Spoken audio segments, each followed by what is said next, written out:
دیکھیے صاحب، اس میں بہتری تو اوور نائٹ بھی آ جائے گی اور بہتری کبھی بھی نہیں آئے گی، دونوں ہی باتیں ہیں۔ جب تک ہمارے رویے یہ رہیں گے کہ دوسرے کو ٹھیک ہونا چاہیے، بہتری کبھی نہیں آئے گی۔ جس دن یہ رویہ ہو گیا کہ میں ٹھیک ہو جاؤں، دوسرے بھلے جو مرضی کرتے رہیں، صرف میں ٹھیک ہو جاؤں، اوور نائٹ چینج آ جائے گی، ایک ہی رات میں معاملات سدھر جائیں گے۔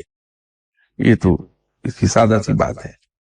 تسبیحات کا جو میں کہہ رہا تھا، اس سے کہیں یہ غلط فہمی پیدا نہ ہو کہ میں عبادات کے خلاف ہوں، ایسی بات نہیں ہے۔ عبادات ہم بالکل اس انداز میں کریں جیسے آپ صلی اللہ علیہ وسلم کا طریقہ تھا۔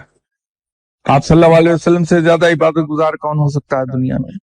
لیکن اسلام کو ہم بائی پارٹس امپلیمنٹ نہ کریں اپنے اوپر، یا اسلام کے بارے میں ہم سلیکٹو نہ ہوں کہ جو چیز ہمیں سوٹ کرے، جو چیز ہمیں اچھی لگے وہ تو ہم اپنا لیں اور باقی سے پہلو تہی کر جائیں، بلکہ اس کو اوپر اس طرح اوڑھ لیں جیسے برقع اوڑھا جاتا، تو پھر تو نتائج بالکل صحیح نکلیں گے، ایک مومن کسی کیفیت پیدا ہو جائے گی۔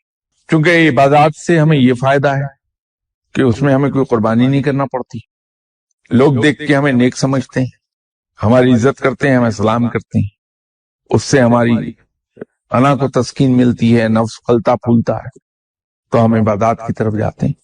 عبادات ضرور ہمیں کرنی چاہیے سوائے فرض نماز کے، جو کہ اجتماعی طور پہ ادا کرنی چاہیے باجماعت۔ اگر ہم باقی بند کمرے میں کریں اور اس کا کہیں ذکر نہ آنے دیں، اس کو چھپا کے عبادت کو کریں، اور اس عبادت کے نتیجے میں حاصل ہونے والی جو پاکیزگی ہے، جو لطافت ہے، اس کو ہم اپنی عملی زندگی کے اندر شامل کر لیں،